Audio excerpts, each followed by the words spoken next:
asked me, could he take me shopping? And it fucked me up because I'm looking like, what the fuck? Imaginez la scène. 50 Cent, à l'aube de ses 28 ans, déjà une star avec Kinda Club qui cartonne, et Diddy qui lui propose de venir à ses soirées un peu louches. Heureusement, 50 a refusé à sa manière.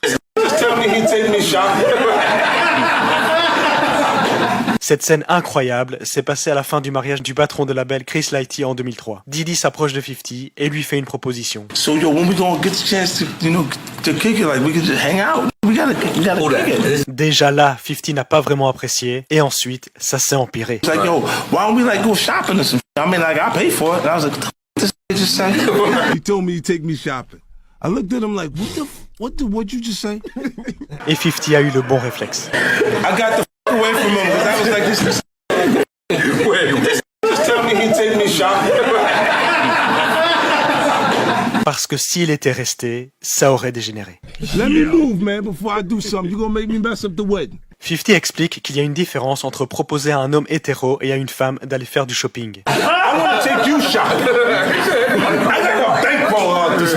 I want to take you shopping. Why? Because when you walk around looking so mother good, I'm gonna feel like, God damn it, that with me. That's all I want to do. But when they tell me you want to take me shopping, what the f is the matter with this? En plus, 50 Cent s'était pointé au mariage tout beau tout propre, dans un costume cravate, croyant qu'il allait discuter business avec les grands patrons de la musique. You want to tell me you went to school like that? You better tell me you got no gag reflex. I'm gonna turn this serious. Dans une interview pour The Breakfast Club en janvier 2018, 50 faisait référence à une autre histoire entre Fabulous et Diddy qui s'était aussi déroulée dans l'émission Drink Champs de Nori. Did you miss me though? For real? Because I'm saying, it seems like a thing. I miss this partying birthday with party, Puff, man. Man, but I'm talking about for your birthday. Huh? Why won't you party with me for your birthday, man? We partied for my birthday before. You came to my party. No, but me and you ain't never really party, you know what I'm saying? What is he talking about? That's the kind of stuff that when people say that to me, I get a little uncomfortable. C'est aussi dans cette émission que Puff a dit ça. I like when you like this, Daddy. Daddy, I like when you scrambling and scraping for Et il fait ça. Don't do that. Yeah, that's why I said let me pick it up. That's why I said I gotta pick it up from right there. This why I gotta pick it up from right there. Interrogé sur le sujet de l'interview de Fabulous, Diddy se défendait en disant qu'il revenait d'une soirée arrosée à Miami et ne se rappelait plus de ce qu'il a dit. Et que s'il a proposé à 50 d'aller lui acheter des fringues, c'est parce que... I thought he needed some clothes. Diddy a d'ailleurs une théorie intéressante. Toutes les attaques de 50 Cent, c'est juste une façon de montrer de l'affection. He loves me. He loves me. Ah ouais, Diddy, de l'amour, t'es sûr? That's why I don't be going to the puffy parties. Hug you from the front and the back at the same time. Look, if you into that, I'm fine with it. To each his own. I'm just saying this is my kind of party. Y'all can't see it? I mean, y'all can't see it. No, we can't see it. Y'all can't see that he loves me? Oh, wait, maybe I said my brother because he got Tupac.